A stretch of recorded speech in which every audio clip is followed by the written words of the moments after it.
toward the one, the perfection of love, harmony, and beauty, the only being, united with all the illuminated souls who form the embodiment of the Master, the Spirit of guidance.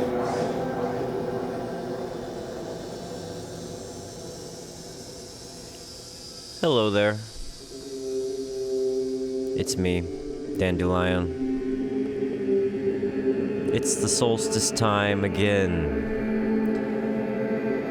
It's dark. The sun's setting early and rising late. You wake up to frost on your ground or on your car windshield. Your breath hangs in the air in a cloud, and everything seems to be running down and falling apart.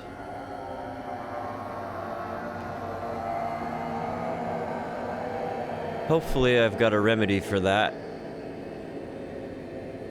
This episode of Voice Seeker is number 9, and it's a recording of a conversation I had with some people here in Kansas City. A group of folks who align themselves a lot with the belief of Sufism. And we had a chat about that and shared some stories about our experiences with Sufism and the music and the culture around it, as well as some things about dancing and movement. Anyway, I hope you like it. You'll find that the fidelity of the recording varies at times, and it's a bit what you might say lo-fi. But I think that the content inside should be interesting and helpful for you in this long night time.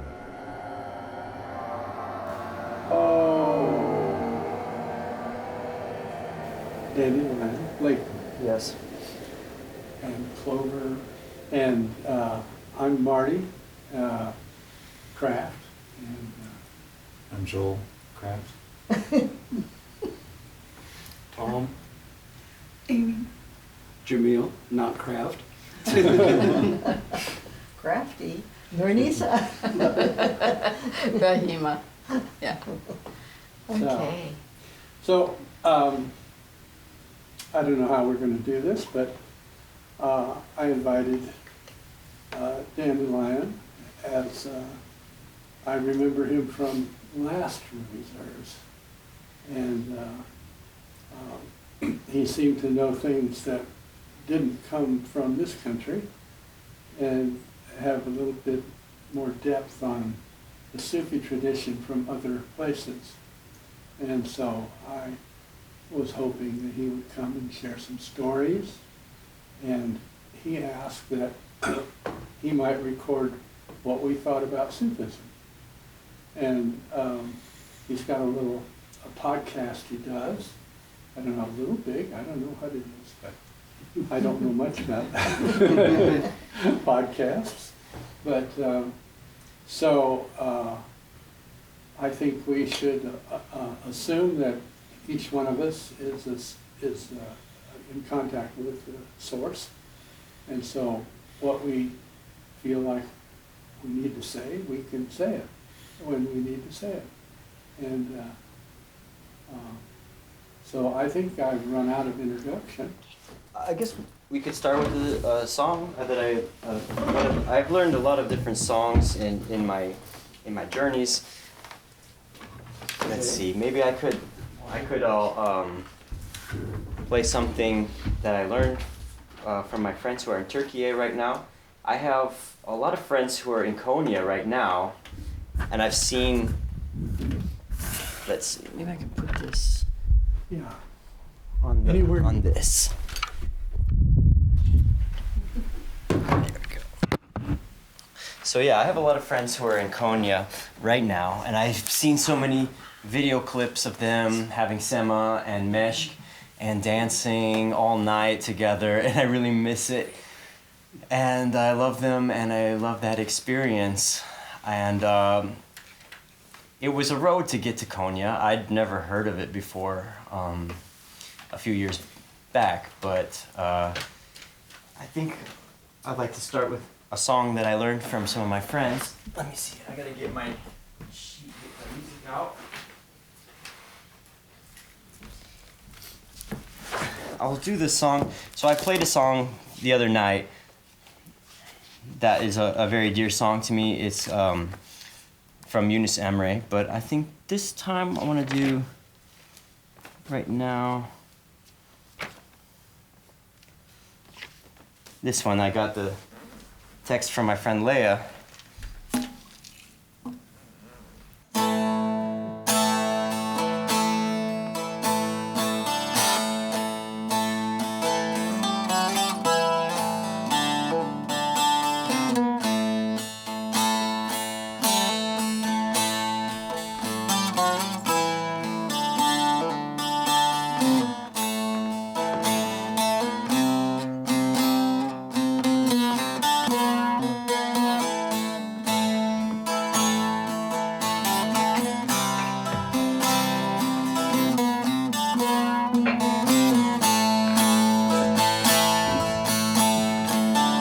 Kurbanlar tiğlanıp yüben çekildi.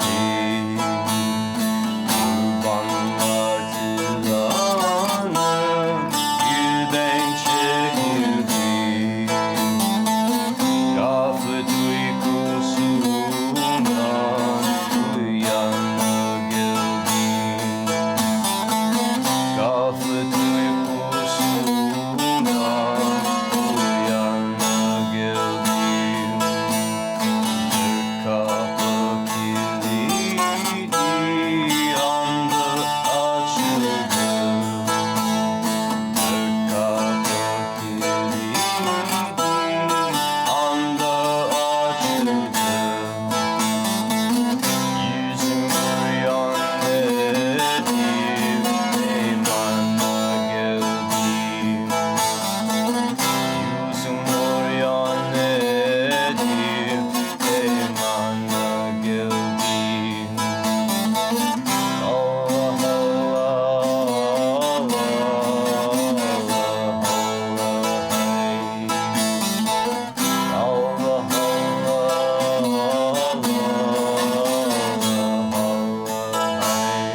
Yeah, so that's one of the first songs I heard from the Sufis.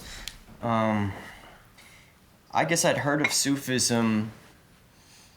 I didn't really know what it was. Maybe I still don't, but I don't know if I consider myself even to be a Sufi, but I've been around a lot of Sufis, so I've been called Ashik, and I've been called dervish in certain times, although I don't really think of myself as those things, but it feels good when someone calls me them.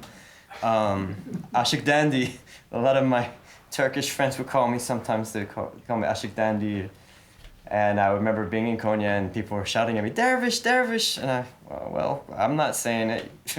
you can call me what you think, I guess.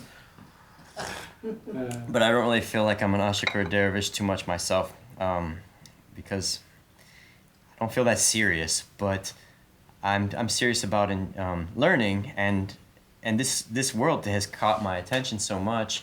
When I first arrived in Turkiye was in 2017, and I'd already been on the road for about 2 years, traveling across Europe from Portugal, and I got my way to the Balkans and got my way to I was in Bulgaria, and finally it was the last step, just one country away to Turkey, and I had a friend there I had met in college, and I talked to him, and he lived in Istanbul. He said, yeah, come. So I came and I stayed with him in Istanbul, and actually the first night I went to Istanbul I stayed in a hostel, and I went out on the streets to go try street music because I'm a busker and I was traveling around as a street musician. So I went to the biggest, busiest street in Istanbul, which is called Istiklal Caddesi, and it's a very long, crazy, crowded street full of so many different people.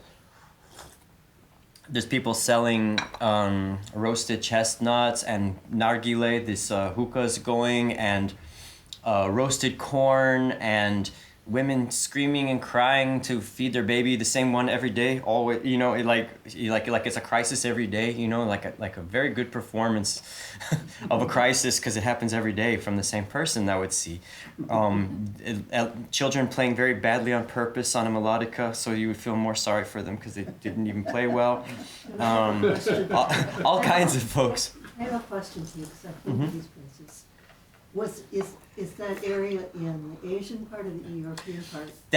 Istanbul is on the border. It's on the cusp because you have the Bosphorus between. There's the old city in Europe, and the new city is in Asia. Yeah. So the Istiklal Caddesi it's on this peninsula that is near to this area called Galata, and Beyoğlu is the main area, and it's considered to be in the European side.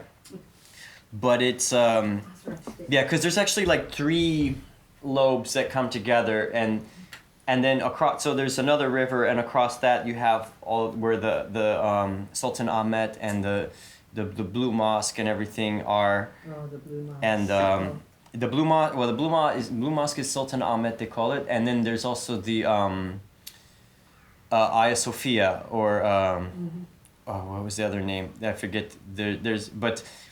Yeah, so Istanbul is a gigantic city. It's really the largest city I've ever been in. I think it has 20 million people or something like that. And it is really like being in a time machine or like in an episode of a Star Wars movie, because you have like people just, selling things that they're like selling oysters or clams with rice in it. And then you have someone, a whole neighborhood devoted just to cell phones and technology, all in this one block. And then you'll have someone pulling a cart they're collecting trash in a pull cart. I mean, you really feel like there's these layers of, there'll be like a rooster, and then suddenly like a very fancy car goes by.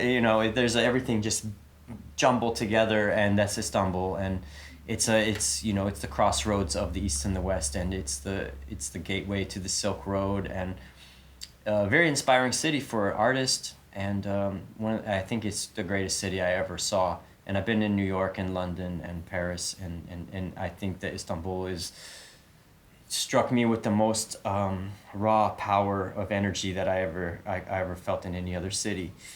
But yeah, my first day in Istanbul, I was going out to do my street music, and I I saw a group of musicians. It was mostly women and one guy with them, and they were very wild looking, hippie types, dreadlocks and hairy armpits, and very interesting weird instruments. And I knew one of them from Bulgaria. I was like, oh, I know you. And it was my friend Ani and Simeon, and they were Bulgarians, and I had met them before. And the other people with them, I was introduced, and it was my friends Kate and Leia, but at that time we didn't know each other. And they looked at me like, who's this guy? And, you know, they just looked at me like, you know, why should we even talk to you? And I was like, yeah, you're right. I don't know who you are either. So, but you all look really cool. You look like travelers. And they said they were going busking. And I said, me too. And I said, good luck. And I went out to go and try. And I tried busking. And I didn't do so well because you can't use an amplifier there. And it was very noisy and loud. And then I was walking around and I saw their group. And they were just like catching a crowd. And they were singing very loudly in these Macedonian songs and Bulgarian songs.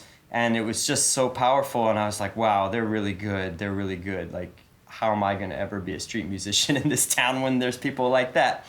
But they invited me to go to a jam session later on, and then I heard about a Sufi gathering. And there, I remember because my friend was like, Dandy, it's not the party. It's not the party. It's not a party. I'm like, okay, I don't need to go to a party. But where is this gathering? And they said it's in Yalova, and in a town called Termal, and it's at the Derga. And I was like, well, what's that? And then they said you should come, and they told me how to get to it. So I remembered that, and then I went to my friends and I visited with him at his house, and that was and he lived in Kadıköy. He still does. Kadıköy is on the Asian side. It's like a very hipster city.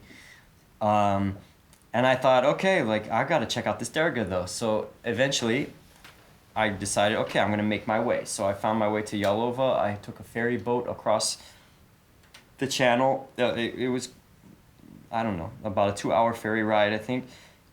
And then I had to go in this little taxi. They have these taxis all over, shared taxis. So I went, and I was just trying to get to this derga, but they kind of knew where to take me. So I went without knowing any Turkish, and there's a really cute old lady sitting next to me, and she even gave me some pistachios on the ride. And then they dropped me off, and I approached the derga. I had it in my map, so I was walking from where they dropped me. And then I arrived at this place, and it was like just a whole other world. There was all these travelers had converged, and there was people all around the outside. There's campsites and people practicing instruments in different places, and flutes and a sitar and these Turkish instruments that I didn't know what to call. And then I was invited to go inside. You have to take off your shoes. And when you go inside to a Sufi place, it's very about respect, and you bow to the room, and you have your shoes off and you go inside, and there's this foyer with people inside but being very quiet. And then they're like, yeah, if you want to go and do the sema, you can go upstairs. And so I bowed myself out of the room, and I put my things in some special place to put your things. And then I went up, and I went into the room and made another bow, and it was this big kind of octagon room with really beautiful ceilings with named Allah written in a script all around. And the floor was just this beautiful wooden floor, very smooth, and there was music just going and going, and people spinning around. And on the edges around it, there was just cushions and little pallets and blankets and things, and people could just lay down or sit and listen and even sleep there. And I just didn't know what to do, so I sat and watched for a while because it was something so unfamiliar to me. And I ended up staying there for maybe 3 to 5 days. I don't even remember how long it took, but I got really absorbed in it. I would sleep in the room every night, and I was in that room a lot, listening and also spinning and learning some of the ways. And they had meals that they would share with everyone at certain times, and just asking for donations. And I found out at one point then a man arrived, and he was this very small man who had a hunch to his back, like he had some kind of maybe a spinal injury. I'm not sure, but he was a very special looking person, and he arrived, and everyone was very reverent to him. And they were calling him Uruç Bey, and he was the person who founded this group, and he was a writer and a musician and a musicologist and a ethnomusicologist, and he had written a lot of books about sound healing and about this music and Central Asian music, and he played all kinds of different instruments, and he had formed this group. They're called Tumata, and they are basically devoted to music healing and a lot of the Sufi music as a form of sound healing, and he's written a lot of books about it, and he's collected a lot of songs, and he passed on after this event, but I was able to see him, and I just knew I was in the presence of a great person, because he was so humble and he never assumed anything, and everyone respected him so much. So that was just really a powerful thing to look back on and think that I was able to be at that place, because this event was, I believe it was 119 days of nonstop whirling and music. So that his dream was to have Sema going all day, all night for 119 days. I think the previous one had been 99. I don't. He was trying to beat the record. He kept on wanting to make these long events, and I think it succeeded. Maybe there was one night when there was not enough dancers and the person stopped, but then someone picked it up almost immediately, because they always were to have 2 dancers going and then music all night and all day, and it was really amazing. Yeah, it opened my mind. I didn't understand any of the music at the time, but it made me want to get an instrument. So I was traveling after, and I made some friends with some Kurdish guys in Izmir, and they saw me playing street music, and they invited me to their place. And then one of them, Ramazan, his name was, and he had a balama, which is this instrument. And I said I wanted one, but it was kind of big, so maybe I would get a small one. And he said, yeah, you can get a jura, which is a small one. And so he took me to the shop and showed me where I could buy one. And I got one, and he even gave me some small lessons about it and gave me a book for the balama, because I decided I wanted to learn how to play the balama, but I didn't want to carry one. So I had a jura, and I was learning how to play balama on the jura, which was about this size, a little bit smaller. Yeah, and then I ended up coming back through again to the Sufis because I couldn't stay away, so I came back again, and I showed my jura, and some people gave me also some more instructions about it, and I started to learn. And that was back in 2017. And then over the years, I would meet other people. Was it the door or was it the phone? Yeah. Somebody's phone. So yeah, over the years, I would meet my friends again and again and become really close friends with them, like Leia and Kata, the Macedonian women that I met, who were very suspicious of me at first. We became really good friends, and we did a lot of adventures together, making rainbow gatherings in different places, and camping in forests, and busking, and hitchhiking, and all kinds of things. And I kept on coming back to Turkey. I would go and I would come, and I would go and I would come, and I would always be reintroduced to people who I'd met in the dargah, or I would find other people through that connection, and even to this day, I'm still in contact with a lot of those people, and I miss them so much. And I think the thing that I really learned about the Sufi way was how soft it is, and how they really want to lead by example, and in a gentle, humble way, with a lot of patience and kindness, and accepting people who are different and welcoming them, and a gentle teaching and showing people a good way to live in a gentle way. And I really appreciated that, because it was not the way I was used to, seeing how a lot of religions try to control a lot, and really inflict a lot of damage on people through many of their ways that they're used. So yeah, that's kind of the background of my introduction to Sufism. And I really thought it would be interesting to hear from people here what your experience is, like what brought you into contact with Sufism, how you all came to find it. I was working at a bookstore, and somebody came in and wanted to put a book by Hafiz on, you know, he wanted us to order it especially for him and put it aside. And when he came back, I was the one who was at the desk when he approached, and I found out about the dances. This was in St. Louis, and I found out about the dances, and he seemed like a really nice person, so I thought, well, this sounds like it might be fun. And so I went, and it just felt like, oh yeah, this is what I've been heading for my whole life. It's understandable, makes sense. It's just, you know, just perfect. I mean, it's not, of course, nothing is perfect, but it's just, it was great for me. Just very refreshing. And I think one of the main things about it was I grew up in a very analytical family, and I tend to be very analytical, and it was getting away from that and coming from the heart. And I needed that.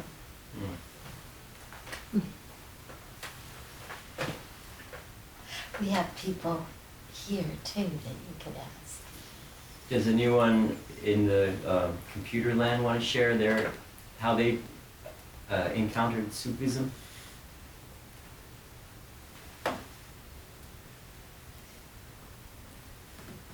Maybe not.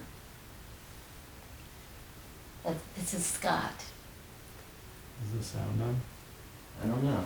Wait, I don't. You're muted, Scott.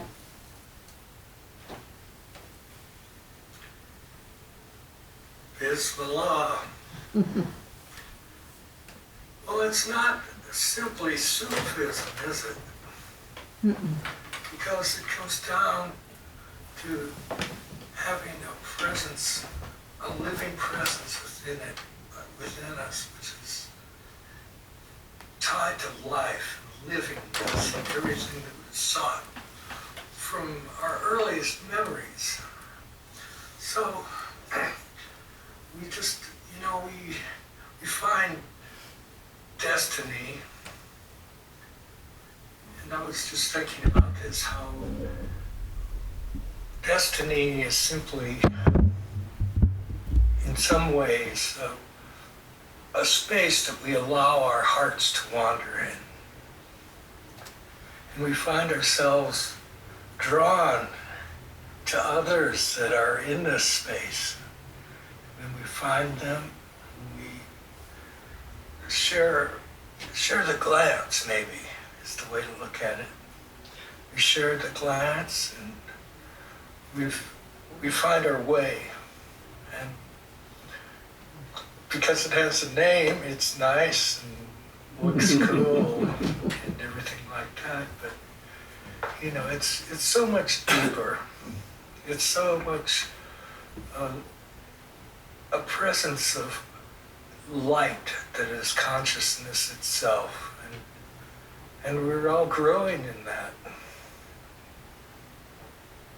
So, but here I'll tell this one story.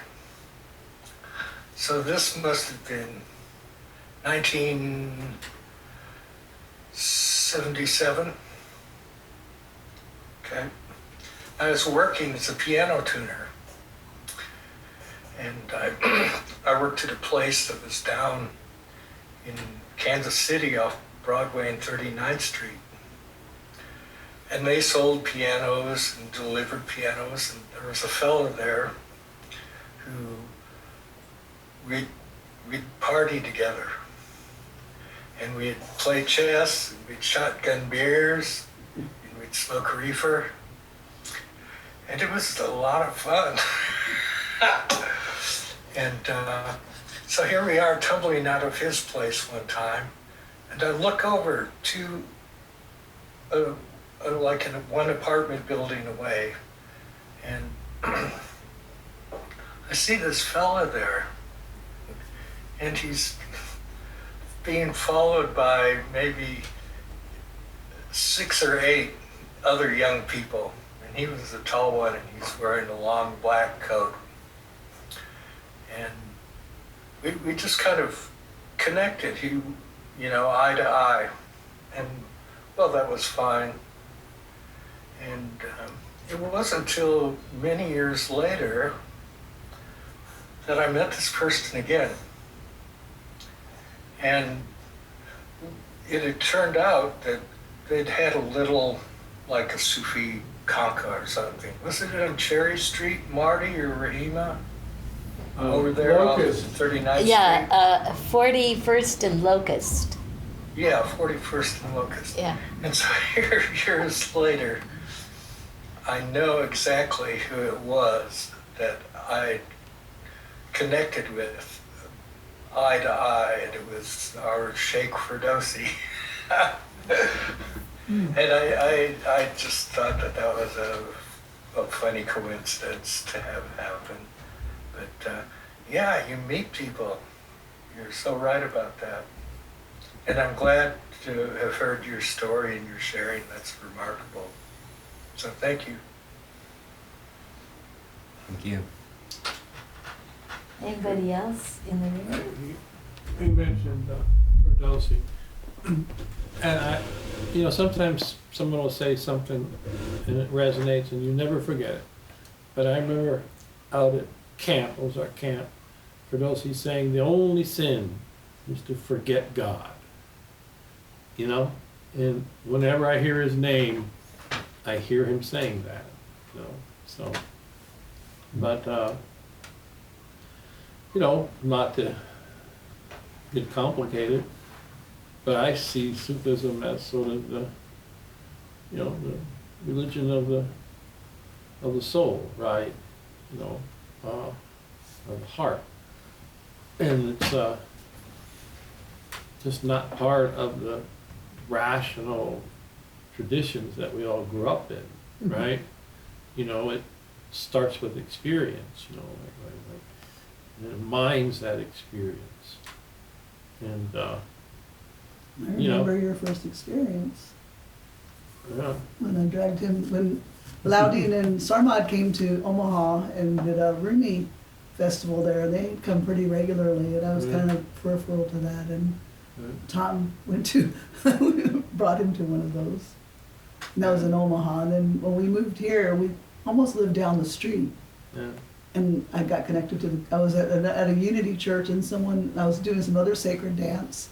And they said, "Do you know about the Dance of Universal Peace?" And I had done them with others. And I was like, for some reason I thought they were way out in Kansas, but no, they were right here, right down the street at the yoga studio. I was like, oh. And so since we lived here over 20 years now, we've been. But yeah, I mean, it's the kind of the religion of the heart. It is.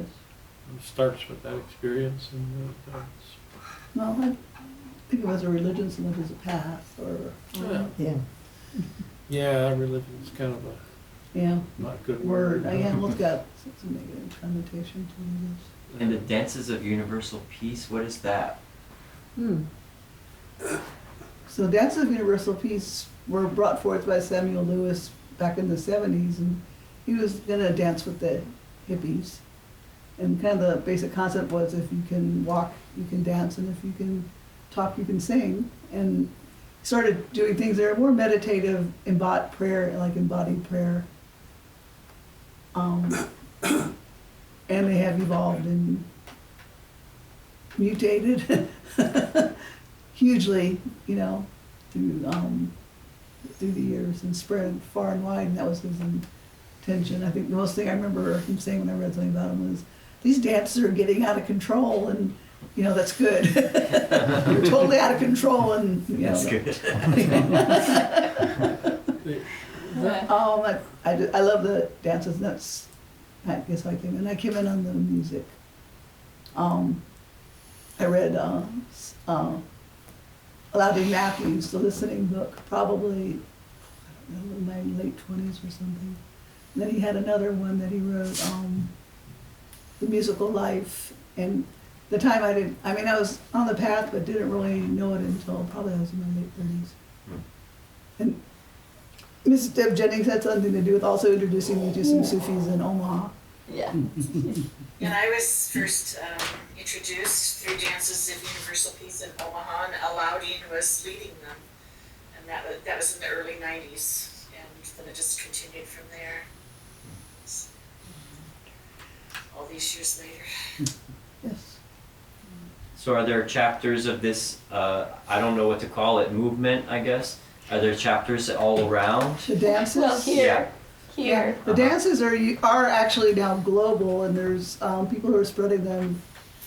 The Beyond Initiative go to all different countries, including Turkey. I mean, now they went to Vietnam, and they're going to Africa and India, and they've already been to Russia, and they're big in Germany, and they're And big Iran. in Europe, Oh, great. Even, yeah, New Zealand, New Zealand, Hawaii. yeah, Australia. all over. Okay. So the dances are similar to, well, zikr happens kind of in a circle. The way we do zikr is also the dances are very, we're different traditions. Like a circle dance a lot of times? It is Okay. mostly done in circles, and there's, for the dance, because I think there's that element of, there's a lot of turning that happens, and most of our dances have some kind of turning in them. Mm. You can choose not to, but I think that kind of carries through. Mm. But it's a standalone, so the Sufi Ruhaniyat is a steward of the dances, but the Dance of Universal Peace are a standalone. You can go to a camp that's not a Sufi camp, but it's a dance Mhm. camp.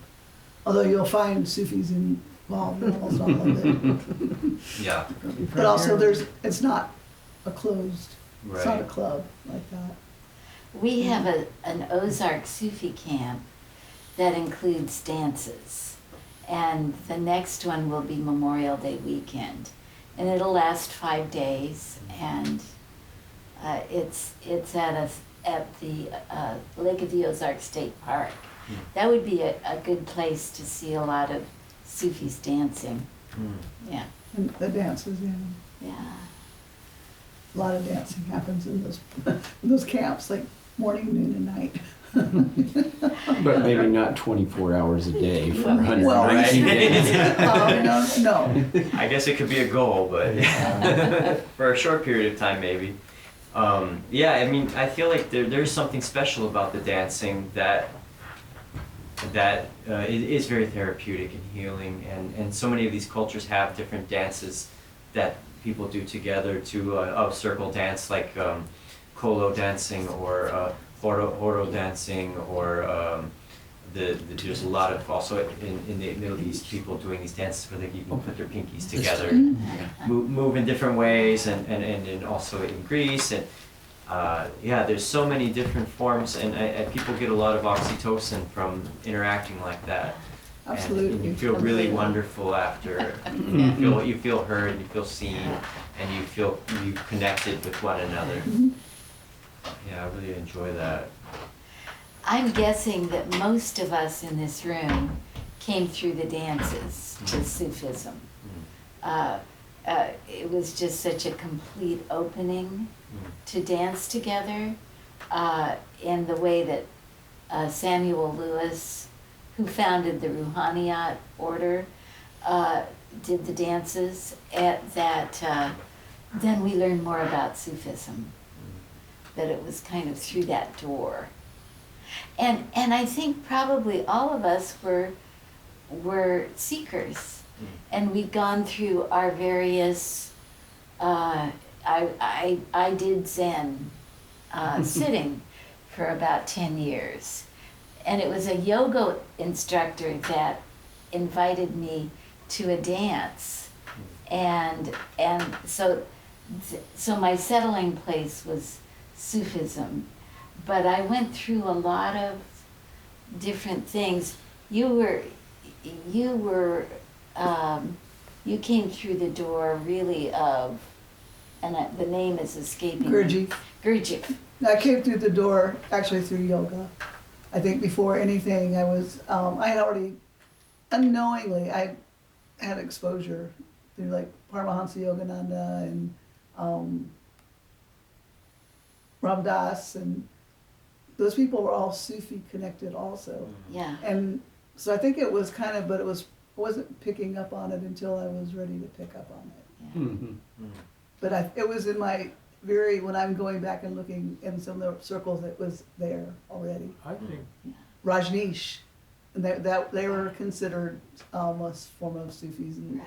had a lot of connection with them at one point. I think I came through the door in Catholic grade school. You know, when they taught me the 10 proofs for God, and I didn't believe any of them. They said, I don't think it really works this way, you know? Anyway, yeah.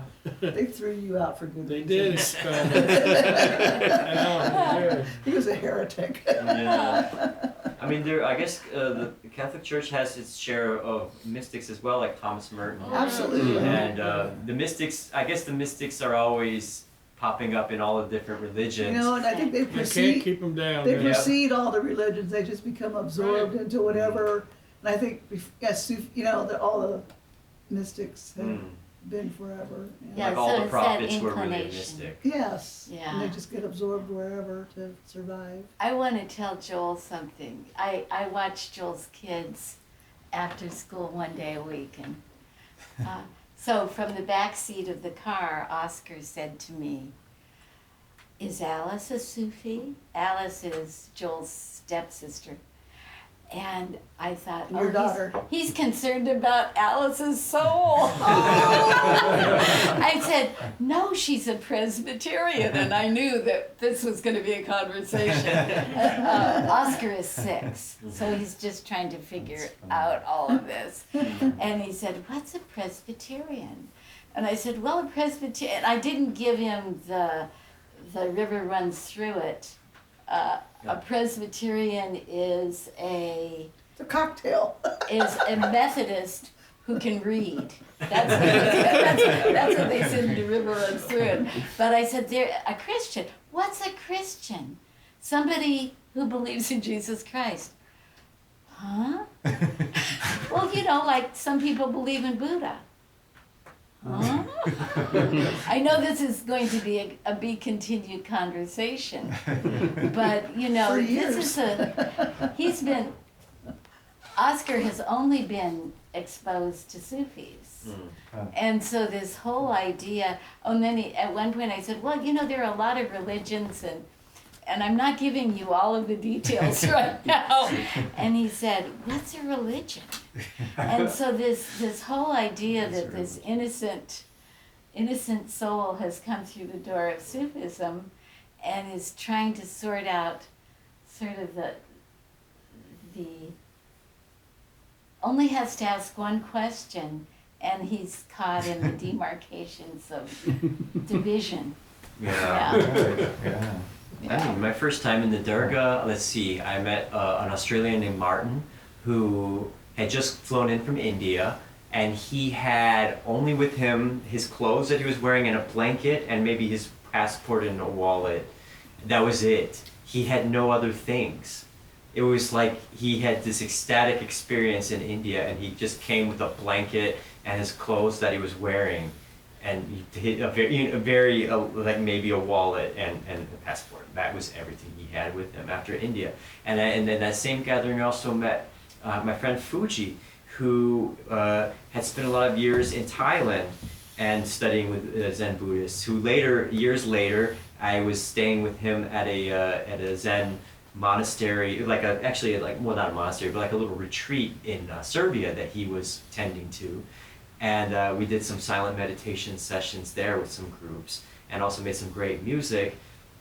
And now he's living he shaved his head and became a monk in Thailand. So he's been in Thailand for at least the past year. So there's all this overlap between, you're with the Sufis, but then suddenly people will be singing a kirtan song. Right. And I found that in the rainbow gatherings too when I was traveling, was that there was just so much overlap between a lot of these things, and people really wanted to call out to Kali or to Allah, or they were mixing a lot of these different sacred songs in a way that maybe some people would find offensive, but I think the point was that we want to just show that all of these faiths really are coming from one place, and we don't want those divisions necessarily. We want to see the big thing behind it all. cross-pollination. Mm. That's where it's at. Yeah.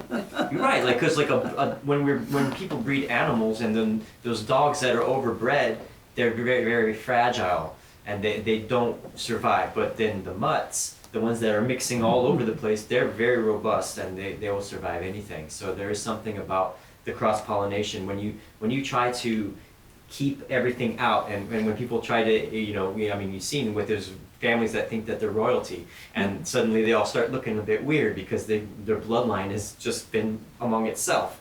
And like, it's good to bring in some new stock, circulate genetics.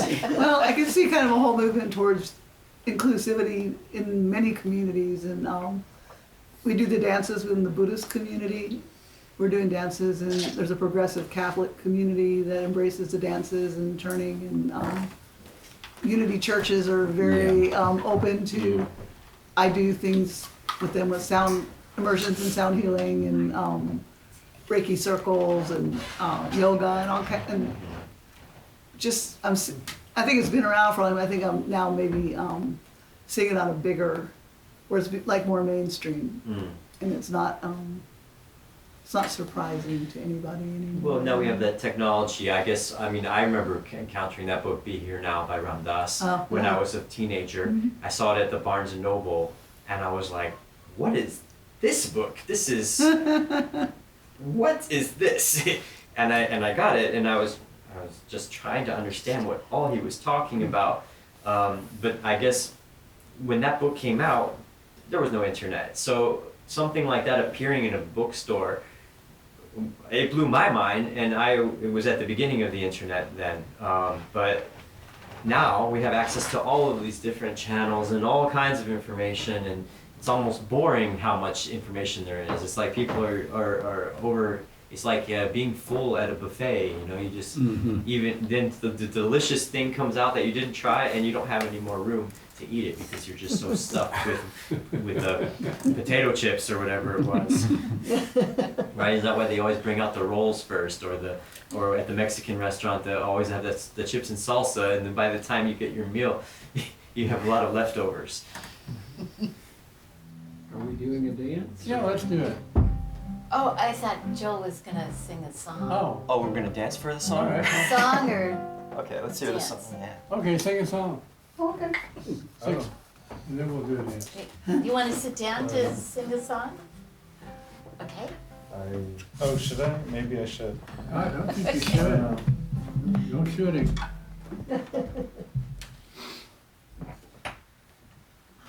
Well,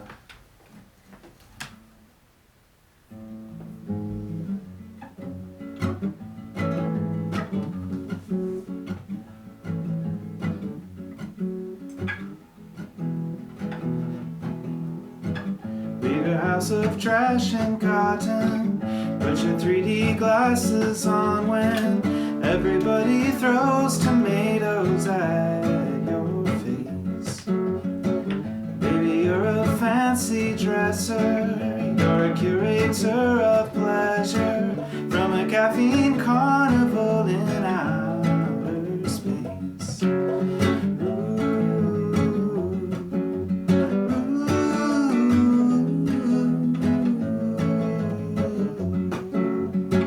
Wake up in another body, wake up in a laboratory, try to force a memory into your mind.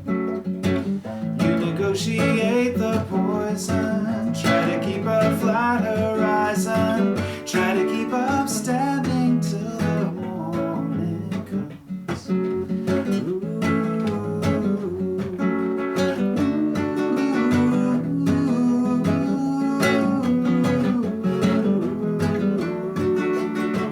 Do do do.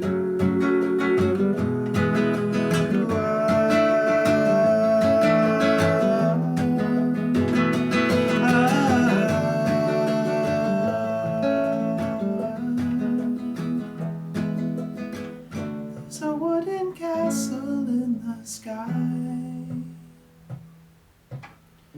where the unicorns go up to die. See it all dissolve in your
Okay, a dance. All right, let's do a partner dance. Okay. Okay, and the eyes are the windows of the soul. And that's where you can connect with the person. And you can be vulnerable and you can show who you are to them and they can show who they are to you. And it's the essence of who we are. The eyes are the windows of the soul, and it really works. Do you want to be the point person so we all dance Oh, yeah, together? then, okay. When you get to me, turn around and go the other way. And that way, everybody will get to look in each other's eyes except for Joel. And then you'll just have to look at all of we'll us. have to, yeah. Then at the end we'll go around you. Yes, yeah. Yes, you get to turn around and do Joel. Okay, so let's just, is that a good note? You're in there, right? Well, I'll manage, yeah. Where do you want to be? Gosh, where do I want to be? Well, I want to be up here, but I don't know if that's. Yeah. Eyes and all forms, Thy love in all beings, thy light is in all forms, thy love in all beings. Ooh, Allah, ooh, Allah, ooh, Allah. You go the way you're facing. Okay. So you would Okay, be all right. It'll all work out. light is in all forms, thy love in all beings, thy light is in all forms, thy love in all beings.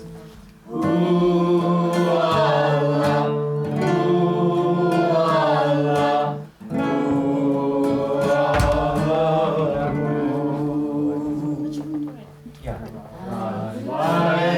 As we made our way around the circle, it took a bit of courage to gaze into another person's eyes, especially someone who I didn't know very well, and to gesture to them with this haunting, simple chant. But it was progressively easier and more rewarding as it went on, as we circled through and made that contact with each person in the room. And I could see that these types of activities were rejuvenating and created a sense of belonging in a community and a sense of the sacredness of the other person and the presence of something greater going through all of us. Thy love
Well, That's one out of thousands. that's one of the Yeah, best that's There are ones. literally thousands of Wow. dances in every language, Nice. including now. Oh, I love that. I love my Yeah. yeah, the haka was so We're in cool, there. isn't it? Yeah, famous haka heard around the world. So would you like to sing another one? Yeah. Okay. This one is from Pir Sultan Abdal, who was an Alevi poet, I believe in kind of, I don't know if it was around the 15th or 16th century, something like that, in the Ottoman Empire, and he was, apparently the legend was that he told the Sultan that a dog was better than him, and then he was killed by having molten lava or molten metal poured on him, I believe is the story. But every time I hear, it's like I feel like when I listen to Turkish music, I always am attracted to certain songs. I don't know what they say usually, but I love the melody and the energy. And it usually turns out that that person has either been imprisoned or killed because of their beliefs, because they're a political agitator. And I just feel that energy in their songs. So this is one of those songs from this guy. Say.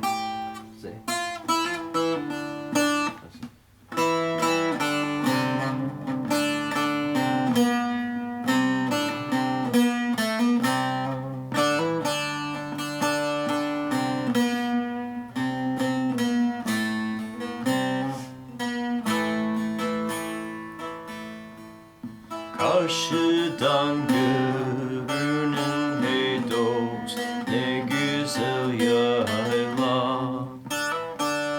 Birden süremedim valla, giderim böyle. Ala gözlüm, pirim pirim, sen himet eyle. Ben de bu yayladan hey dost, şaha giderim.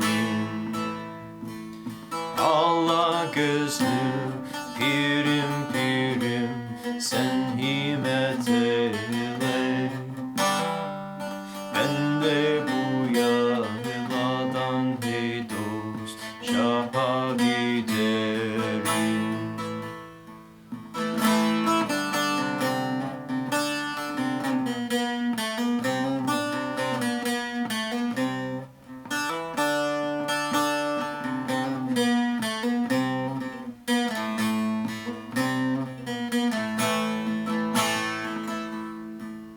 Dost elinden dolu hey dost, içmiş deliyim. Üstü kan köpüklü hey dost, meşe seveyim. Ben bir yolcuyum hey dost, yol sefiliyim. Ben de bu yayladan hey dost, şaha giderim.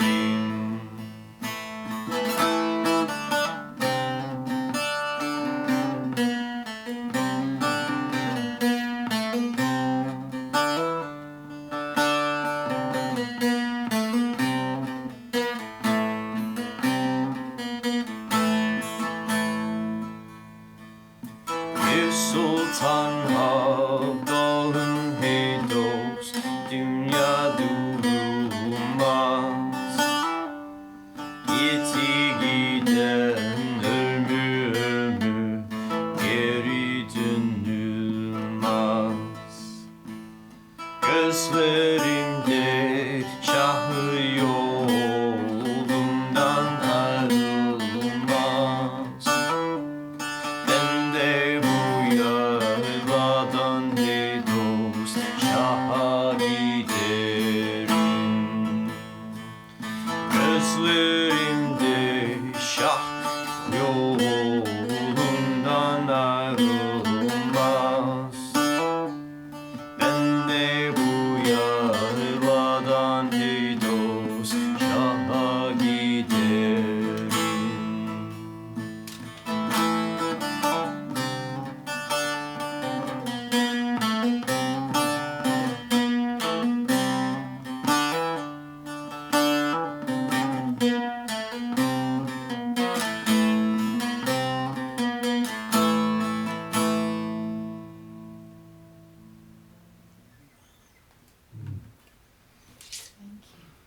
Thank you. I learned that song from a really wonderful singer. Actually, it's two guys. It's Erkan Or and Ismail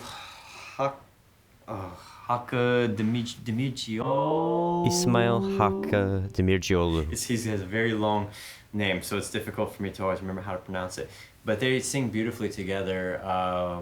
Their voices are like, one is very deep and resonant, and the other one has this very light and high quality, and they both playing very beautifully on their instruments. And they do a lot of these Alevi songs, which Alevi it's a little bit different than Sufism. It's also, but it is kind of related to Bektashi tradition, and it is considered quite heretical by a lot of Sunni Muslims. Bektashis are considered a heretical. Yeah. Yeah. So a lot of Alevi people have been killed. There was this one, it's called the Sivas Massacre, and there was a hotel in the city of Sivas, and a group was gathered. I think maybe it was in the 90s, and a group had gathered there. A group of Alevi people had gathered for an event, and the government, or maybe it wasn't the government, but someone burned down the place, and a lot of people died. I believe that's the town that claims Pir Sultan Abdal. Like there was even a statue or something of him holding a saz, because this is the instrument of the Alevi. It's a very powerful folklore instrument. And who's to say what makes it so triggering for the status quo in Turkiye about the Alevi? But one thing I do find interesting is that the Alevi has members who are both Kurds and Turks, which I think is beautiful, but also threatening to those who might want to use those cultural divisions to keep people separated, because there's a lot of energy with that. But yeah, so I mentioned about Konya before, and I wanted to get back into that because so I'd been among Sufi people and gathering and going for a few years in different places and contexts. And at one point, I was in Turkey. It was right before the pandemic had unleashed on the world. And I was living in this big house with a bunch of other travelers who had met in a rainbow gathering and then gone to a Sufi derga. And then after we needed a place to stay, it was becoming winter, and someone offered up a house that they said they had. And it turned out this house was actually a 4-flat apartment building in a very conservative city about 2 hours from Istanbul called Sakarya. And so we started living there, and it was basically an abandoned building that was completely gutted on the inside with broken windows and even poop on the walls and things like that. And but we had permission from the person who owned the property. So we went there the first night and the police came, but we had permission, so we're good. And we started inhabiting the place, and we made a little kitchen, and people started claiming different rooms and cleaning everything, and figured out how to turn on the electricity and so on, and how to get some water. We had to basically buy fixtures and, scrounge up, and we had a lot of people in the neighborhood saw what we were doing, and they were giving us old furniture, and even my friend Ali came from Istanbul with like a few truckloads of furniture that he had gathered from people, couches and chairs and blankets. We started with about 10 people, and over the course of a few months, we got up to about 35 people. And I did do an episode of this podcast about that. The second episode, it has a lot of interviews with people who live there. And if you have a couple hours to kill, it's pretty interesting to hear the stories, because it's a bunch of rainbow travelers trying to live like a rainbow gathering inside of a concrete building. I lost my mind about, and people were calling it the madhouse, and a lot of people were going pretty crazy there, and I was not having enough personal space, and I was having a lot of residual heartbreak from a relationship that had ended, and there's a lot going on. So me and one other brother, we decided, it was December, and we decided that we were gonna leave the house and go to Konya, because we needed to get out of that place. It was such a madhouse. So we decided to hitchhike to Konya. Well, it was pretty hard to actually hitchhike. We weren't successful in getting rides, probably because we were just two guys. I had the most success hitchhiking when I was with some women friends usually, but especially in Turkey, which it actually is a pretty good relation. If you're a guy and you go with hitchhiking with a woman, then she's got some protection, and you get a ride. So it's a good symbiosis. A win-win. Yeah, it's a win-win. So, but it was just 2 of us guys, so we didn't have that luxury. Oh, yum. So we ended up taking the bus, which was fine, and we arrived in Konya about 3 or 4 in the morning. It was really late, and it was cold, and we couldn't find a place to sleep. And we went to a few areas, but everyone was kind of winding down for the night. This was a few days before the 17th, and we saw a couple people just like spinning out in the streets, just with no one around, and then some friends offered us some chorba, some soup and some tea, but they couldn't give us a place to sleep. So we looked around, and then we thought, well, maybe we should just go sleep on the steps of the Jami. So we went to the mosque, the mosque right in the center, across from the place where Rumi is buried, and we just bundled up and got on the steps, and we're just there. And then a few minutes later, the man inside opened the door, and he said, come inside. So we took our shoes off, and we put our bags in the side, and we laid down on the luxurious carpet, and we slept in our sleeping bags. When we woke up, it was day, and we had a very relaxing sleep in the mosque. And I met one other friend from Iran who had also ended up sleeping there, and we just met there in the morning, and so we all woke up and went around looking at Konya. Can I ask you a question? Mm-hmm. What is the word that they use for a mosque in Turkey? Jami. Jami. Jami. Yeah. So the gathering place. Mm-hmm. Yeah. Yeah. So they call mosque Jami. So yeah, and then the next day we could really look around the town, and we found a place where we could sleep with some other friends who had rented a building, and we could just offer a little bit more to have a spot on the floor. It was pretty crowded, full of people, but we didn't mind. It was warm and pretty close to everything. And the way things unfolded in Konya was just like wandering in the night, wandering in the day, going where you hear about something, you hear about some place. There were so many different locations. There were Hichhane, there was one, like a music venue that would have things going on all the time in the daytime and the nighttime. There were a couple places I have no idea what their names were, but I just remember going in, and every time they would offer you some soup and some tea. And all the time everyone would take their shoes off at the door. And you go in there and it'd be warmed by a stove, and there would be someone spinning and some music playing. One place even had basically a full-service restaurant, and they didn't charge you any money. You just go, and they would feed you a lot of food. And they were constantly just pushing people through. And there's other times where people were really getting in and making zikr, just like a more intense, like going around in circles, and the men would be in one, and the women would be in another one in the same room, but like in different sides.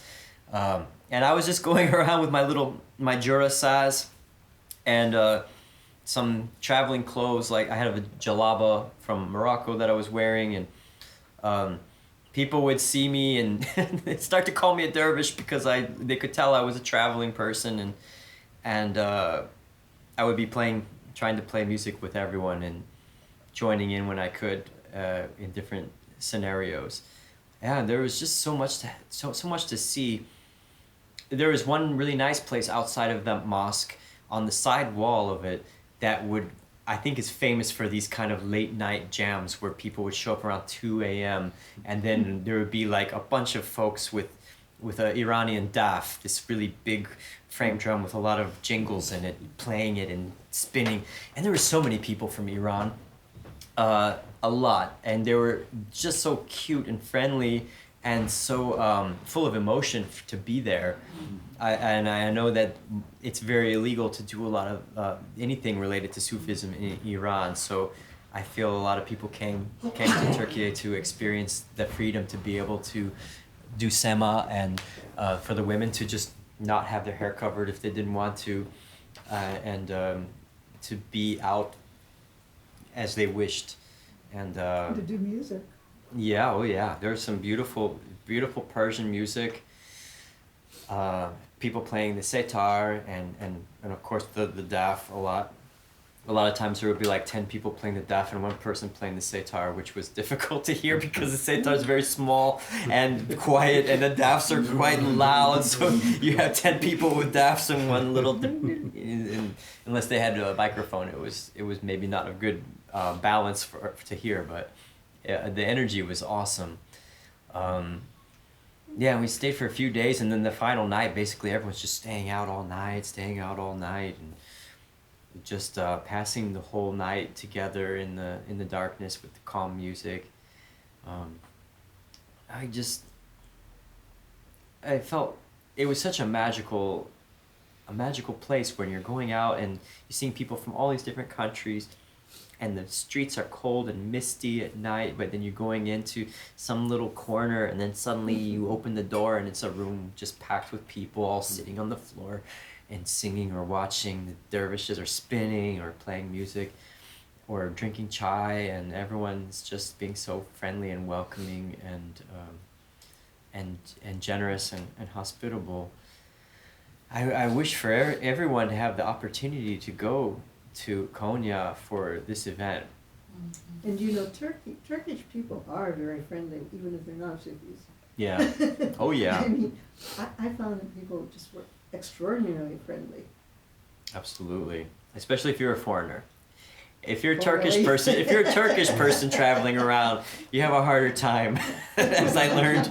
But when you're a foreigner, yeah, people really love to show you hospitality and not expect anything. It's definitely a genuine kind of hospitality. They're not like trying to scam you or anything. They really feel good to host a traveler. But a lot of that does come from in Islamic culture. You know, even for example, in a Turkish city, you never find bread on the ground. There will always be bread hanging up on a fence or something like that. They would never put it on the ground, and the bread would be up when it was being thrown out, so that way someone who was hungry could take it. And I remember one time traveling with someone in Istanbul. We arrived and we went a whole week, and we spent maybe about $4 just buying some books, and we ate every day just dumpster diving, and we found so much food because people, they don't want to, you know, they don't want anyone to starve. So there's something I think that there's some beautiful parts of the culture of Islam that involve making sure people are fed and not to waste food. And I really learned to appreciate that as a traveler with very little money. But Well, we're at our normal time, so. Did you want to add how, Marty, how you're encountering Sufi maybe briefly? Just I could. Well, I got before Sufism, I got into a Gestalt encounter group where there was a lot of eye contact, and everybody was be here now. It was mostly that, and so I discovered presence there. And then I was offering I called it the Good Earth Idea Festival and Fair. And I had a booth for, my father had died, and I had a booth company, set up booths for conventions. So I had the Power and Light Company here, and somebody who wanted to cut down on electricity next to them. You know, and I tried to match them up the best I could. So, just so that there would be dialogue. And so I invited the Sufis to come, and they came and did some dancing. And then I think I went to a place where they were where they were doing the dances here, and at those times they had 50, 60, 70 people. And I did a dance, and I sort of spun out and bounced against the wall with the juice, and I thought, well, this is okay, and and you know, they have the least dogma, Mhm. and I was raised Catholic, so I really didn't like dogma very much, so they didn't bother me, and I didn't bother them. And so I just hung out, and so slowly got initiated, and then learned that it was deeper than just dance. And although just dance is pretty good, but it's a deep path, and you can learn a lot. And mostly it's little bits of it are in all. There are a lot of places where you can feed, and so yeah.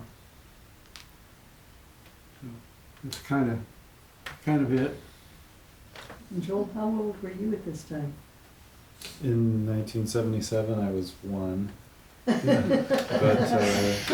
think my earliest memories were probably 7, maybe 6 or 7. I was, and just like kind of hearing it from another room. I think, I don't know what I was doing, coloring or something. Yeah, and then as a teenager, I think I experienced it more directly in terms of dancing. And yeah, it's more of a community, and I really appreciate the freedom with which you're allowed to explore your own path within a group of other people doing the same thing, as opposed to follow the leader type of situation. Yeah, we have very little follow the leader thing going on. I think. Minimal follow the leader. Follow the leader inside. Yeah, follow the leader inside. Yeah. I'm aware that we should probably close for this. Okay. At least. All right. Yeah. Okay. So how do you guys do your closing? Well, We stand up again, hold hands. And we can kind of hold this. and we do one of my favorite prayers to do this. Sorry. Whatever's here. It's called Khatum, and it's O thou, who art the perfection of love, harmony, and beauty, the Lord of heaven and earth, open our hearts that we may hear thy voice, which constantly comes from within. Disclose to us thy divine light, which is hidden in our souls, that we may know and understand life better. Most merciful and compassionate God, give us thy great goodness, teach us thy loving forgiveness, raise us above the distinctions and differences which divide, send us the peace of thy divine Spirit, and unite us all in thy perfect being. Amen. And we do. May all beings be well.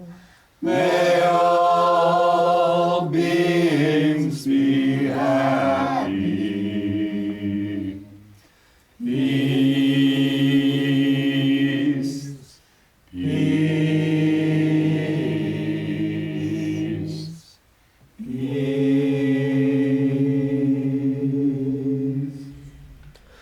And there you have it.